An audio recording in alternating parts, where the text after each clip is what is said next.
Good day and welcome to the tutorial video of the agricultural risk management tool of crop rotations, also referred to as RotationARM. My name is Uwe Grever and I'm a postdoctoral research fellow at the University of Southern Queensland.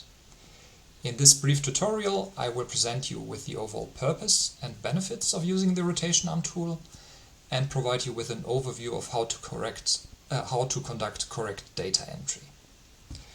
The tutorial will thereby make use of the training booklet that can be freely downloaded as a PDF from the tool's website, specifically under the Education and Training section. If you want to follow along, we will start in an instance with activity 4D on page 30. The overall purpose of the RotationARM tool is to assist growers, but also agronomists, in deciding which crop mix is most suitable for their circumstances. The tool guides farmers to compare the performance of their current practice to potential alternatives. Thereby, farmers can evaluate and compare the performance of these diverse cropping strategies across a broad range of biophysical, financial and environmental indicators.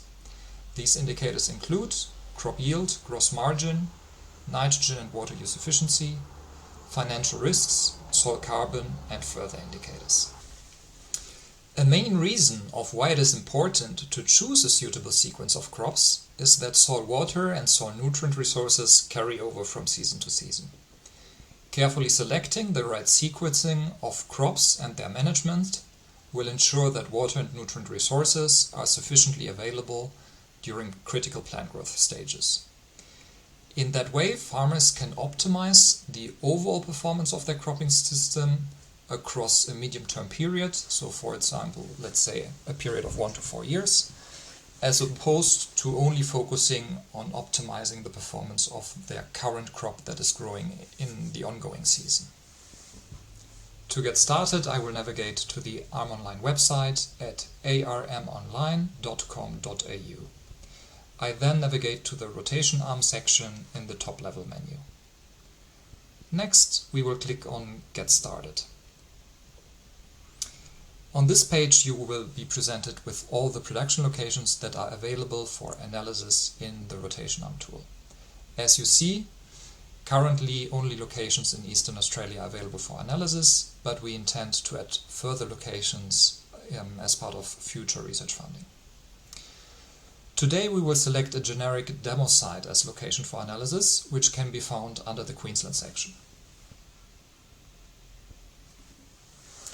The demo site will not be updated as part of future tool development and thus will always allow you to easily follow along this tutorial video while receiving the exactly identical results as shown on screen.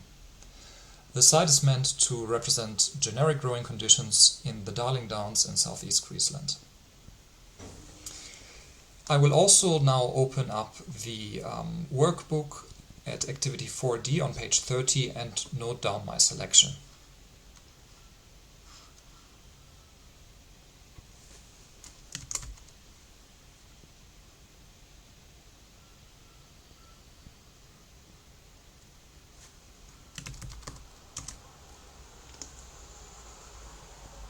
Next, we will select how much water the soil profile at our farm location can store.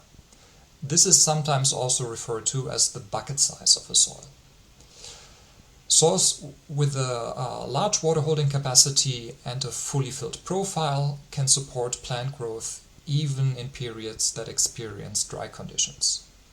Instead, soil profiles with a small plant available water capacity provide much less options to store and share water across adjacent seasons. For this exercise, we will select a soil with a plant available water capacity of 210 millimeters. I will also again note down this choice within our workbook. Then we click on Next.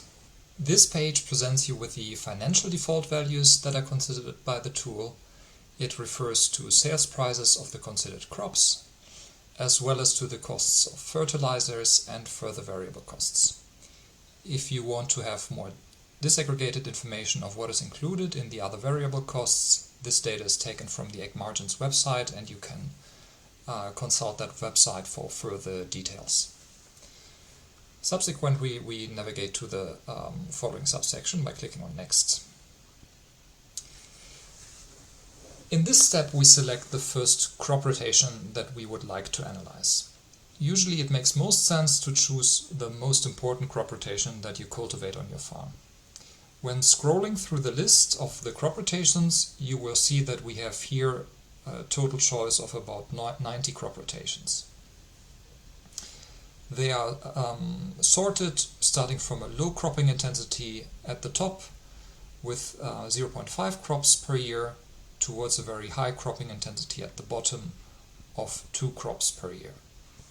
As indicated in the table heading, all crop rotations are defined over a 4-year period, and there's a mix of summer as well as winter dominant crop rotations. Further, many crop rotations have a very high share of cereals, while other crop rotations were designed in a way that they have a high share of pulses or of oilseeds. To simplify the list of crop rotations, I will limit the displayed rotations to those that include wheat, sorghum, and chickpea.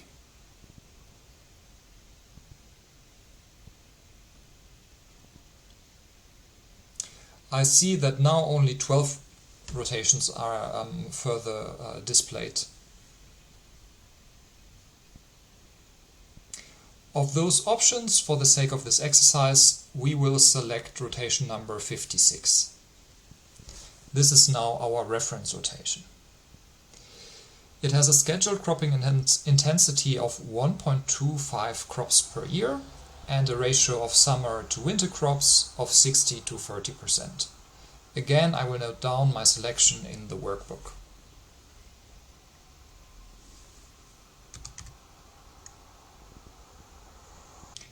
Then we will navigate to the next subsection of the tool. What we have done so far is that we defined a targeted cropping schedule. However, across the variable rainfall environments in Australia, it is hardly ever reasonable to follow a scheduled crop rotation in a very rigid manner. Instead, it is more reasonable to decide on minimum soil moisture conditions that need to be observed in order to engage in sowing. Otherwise, if conditions are judged as being too dry for sowing, the plot is left as follows. The RotationARM tool presents you here with 9 different sowing rules. The first 3 listed sowing rules rigidly always initiate a sowing event whenever a crop is scheduled in the rotation. Thereby, the sowing is conducted early, in the middle, or late in the sowing window. All other listed sowing rules instead define minimum moisture requirements that need to be fulfilled for planting to occur. The green info button next to each rule provides you with further details and explanations about these sowing rules. For our exercise, we will choose the third to last sowing rule.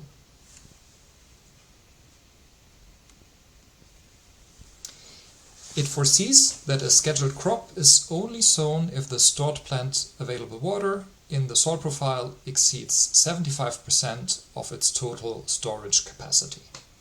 In addition, also rainfall needs to exceed 25 millimeters in an 8-day period. We again note down the selected sowing rule in the workbook.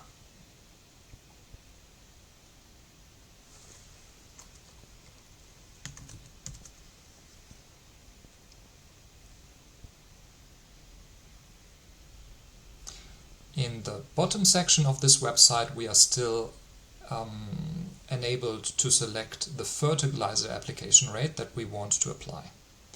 In our case, we will choose a medium level of nitrogen fertilizer application, and we will again take note of our choice in the workbook.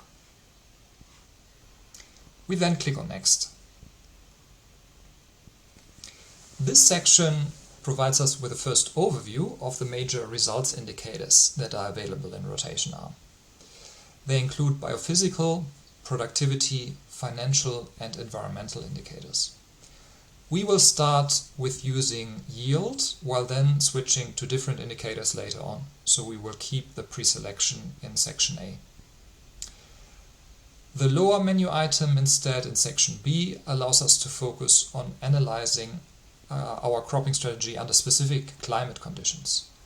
We will select the first two options, which will highlight the performance of our cropping strategy under drought. Finally, we click on Submit to finish tool data entry, which also is the end of this first part of the tutorial.